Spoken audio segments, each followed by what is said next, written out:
Welcome to Behind the Badge with your special guest, Lieutenant Williams, your news source for all things police in the city of Fond du Lac.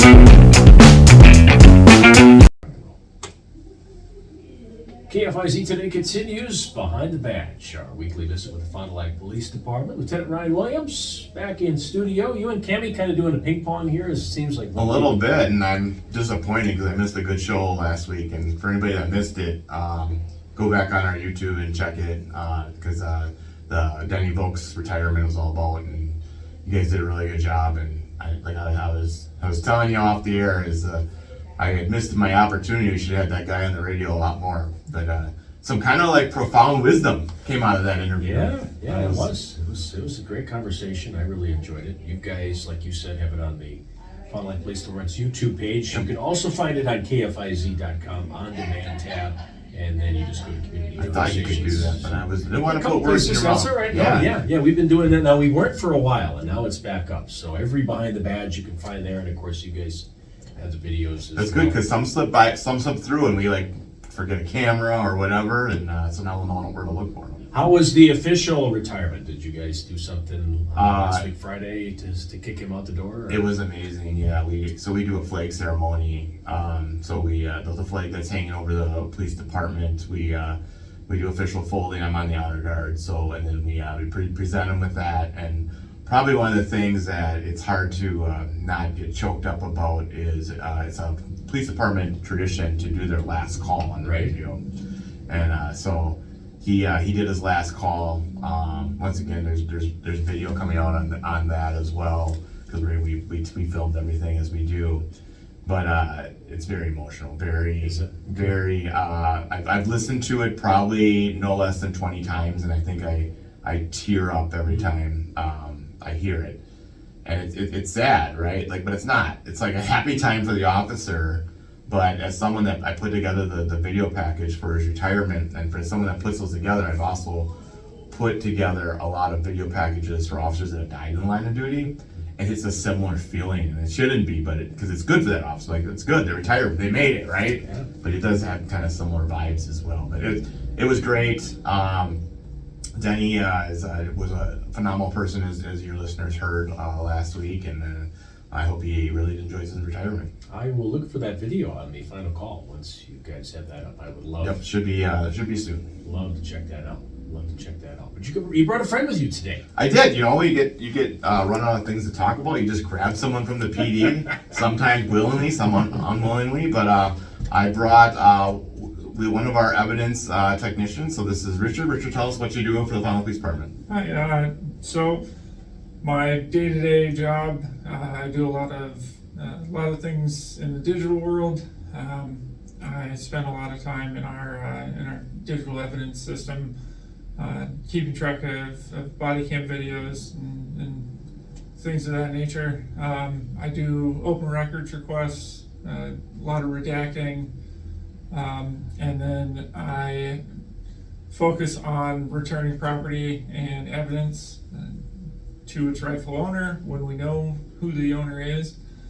So there's probably nobody knows better what goes on in the police department than Richard here, because he has to review all the body cam. Yeah. And it just sounds simple, redacting. Like what does that mean? Like what do you have to look for on body cam and redact? Well, anything that could be PII, personally identifiable information. Depending on the case or the situation, the video could be something simple like I have to track the officer's computer and blur it out. Okay. Others, it could be multi-layered, where there's 5 or 6 people that all need their faces blurred out, and you just take it one frame at a time, really, and try to block out as much as you can, while still preserving the basis of that video itself. See, I think that's interesting because we talk about law enforcement and the need for transparency. We want to be transparent, right? Mm-hmm. But we realize that there's a person that's got to go through every single frame of this video, because people also have rights, right? They have rights to privacy, and that's stuff that we can't release. As far as as simple things as like items that could be written on a police notebook, like that has to be blurred out. So imagine like all these things that he has to look for to blur out, and people are like, well, you know, I demand this video. Why isn't it released right now? Because he's been spending like 6 hours in a booth looking for all of these privacy right things so that we can release it without violating someone else's rights. And I don't think people really realize that. Did you ever like think about that aspect of it? Did not know, but I can see where you need to be extremely meticulous Yes. in going through this stuff. Yeah, it's video and audio as well. So when you get done with all the video, you got to go back to the beginning and start fresh with the audio. Oh my gosh, wow. Yeah, that is quite the job. Yeah. So like that right now we're trying to help him out. We're trying to like give him some help and help him with that job, because there's so much to that. But then the other thing is we have one property manager, and then we have Richard, and then there's another person that also does probably more evidence type stuff, stuff like that. So that makes up our evidence unit, I guess, property evidence and property unit. And they could probably, there's still enough work where they could probably hire 2 more people, like with all the open record stuff and the redaction.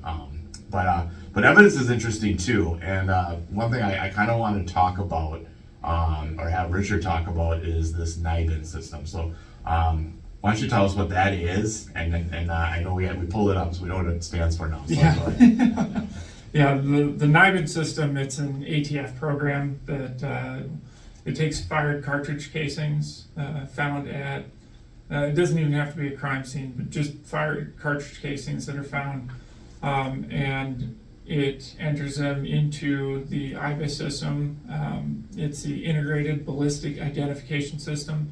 So the NIBIN is the national program for that. And it takes those cartridge casings and it looks at them forensically to try to identify key little markings that come from the firearm itself. And what it will do is, if you have a weapon that was used in a crime in another city or another state, and that department finds those casings and loads it into this system, and then we find those casings and load them into the system, it'll match them together and tell you, hey, that weapon was used at this location, or casings from this weapon were found here also. I mean, I think that's amazing. Like, you know, you talk about like all the guns that are out there in the world, and like every individual gun, when it strikes the bullet, it basically leaves a fingerprint on it, and they can analyze that, and just off a shell casing, they can run it into this computer, and they can find out if that matches up with any other gun that's either been recovered or used in another crime, and see if it matches. And we have had matches as far as guns or casings that we found here, and then they matched up with other guns and stuff like that. But I mean, I think isn't that amazing? Like, Tremendous tool. Yeah. Tremendous tool that you guys have at your. So since I'm like one of the range facilitators here, we kind of pair up often, and what we do, so let's say we seize a weapon or something like that, is what we do is we actually take it out to the range, and we'll fire a couple of rounds out of it, and we'll take those cartridges, the spent cartridges, and then we what do we do with them? Like, we send them to the system, or? We transport them to a NIBIN facility, and the NIBIN certified technician will pick the best round or the best casing out of the group that we bring them, and then they load that casing into the system. And have you been there when they actually do it, or? Yes, yep, I'm there every time. So where do we go? Like, what's our closest? I usually go to Green Bay. Okay. We can also go down to Milwaukee. Awesome. So how long does it take for them to run it through the system? It usually takes about 15 minutes per round. Unfortunately, I'm taking 5 or 6 different sets of rounds of casings each time. So I'm usually there for about an hour and a half, and get to head home, pack everything back up, and put it back. Yeah, I mean, like, if you think about that, like we've had, unfortunately, in Fond du Lac, and it's kind of this area, it's not just Fond du Lac, but like some reports of shots fired. Sometimes it's fireworks, sometimes it's not. Sometimes we'll go there, we won't find anything, but we'll find casings on the ground, like in the middle of the street or whatever. So now we have a tool to kind of like follow up from that. Before this, and this is relatively new as far as us using this. So we're talking within the last year, I would say, maybe 2. Yes, and we started entering them. Yeah. So and they can go back, right? Of stuff that we still have in Yes. evidence. And so like we have like an ancient, shell casing. They can go back and use that. So it's really cool. Like it's some of the stories behind these things. But back to my point, so this a random shell casing on the ground, like it's not a random shell casing anymore. It's something that we might be able to trace to here or there or elsewhere. It's like a piece of DNA. Yeah, so it's a really good tool, and it's newer for us, and we get Richard out of his video booth, and he gets to go on trips every once in a while. He likes getting to have a road trip. Every once in a while, yeah. So, like, what are some of the other busy tasks of the evidence room? They got what you do, what some of the other people do. Like, what are they kind of tasked with? Right. Evidence disposition is what our manager focuses on. Following what up does on that cases. mean exactly? It's taking a piece of evidence, tracking its process through our system, from start to finish, from collection to disposition, which is giving it back or destroying it, depending on what it is. So the court case has to be followed. Each case is going to be different, but our digital evidence is usually 7 years or so that we keep it. This kind of dates myself, but I always think of all cases. But do you remember Ryan Braun, the Milwaukee Brewer? Absolutely. And remember his sample? And I think that's one of the things they did. They tried to challenge the chain of evidence log on that, as far as he thought there could have been a tainted sample or whatever.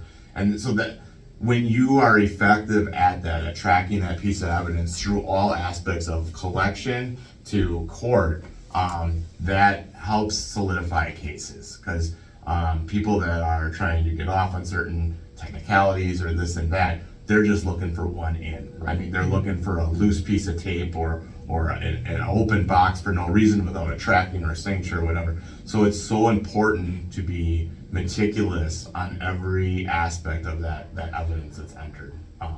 Yeah, I mean, right? Yeah, all three of us have a touch of OCD, so I that can imagine. that helps. Good trait for that position. So how that relates to law enforcement is, and not that we're doing anything wrong, but sometimes we get these things called nasty grams. I don't know what their official name is in our mailboxes, where we might forget the dot and I or lowercase j here and there. So we always dread that. Now that I'm in my current role, one of my favorite things, I don't usually get those anymore, the old nasty grams.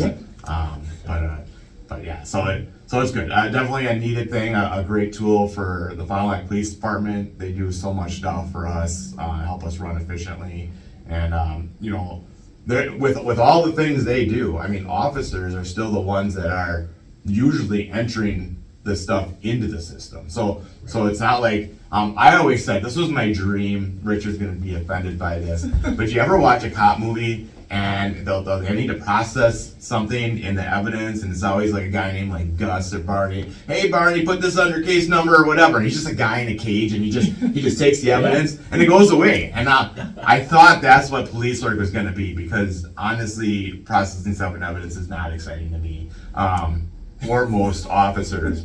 But we don't have that guy behind the cage or girl behind the cage. We don't. So officers have to do that themselves. So there's always things that we can improve on as far as doing that. But I wish maybe someday if I run the police department, I'm gonna find a cage with a person in it that mans it, and we can just say, hey, put this under CR number, or case number, this and that, and it was done. You don't have to worry about it anymore. I love it. Future goal. Future goal. Richard, how long have you been with the department, and what got you into this specific line of work with PD? I have been working since August of 21. Is when I started with the PD, and I was in the military, and when I retired, I was just looking for something to do to stay in the community, and found this job posting. Seem to enjoy it. Yep. What branch of service? I was in the Air Force. Awesome. Well, thanks for your service. Thank you. Appreciate that very much, and thanks for all you do with the Fondy PD. Very cool. Interesting story. We like all the characters you guys have been bringing in. Right, you know, like Keep them coming. yeah, we'll keep on. You're gonna know everybody at some point. Yeah, that's great. It's Behind the Badge, KFIZ today.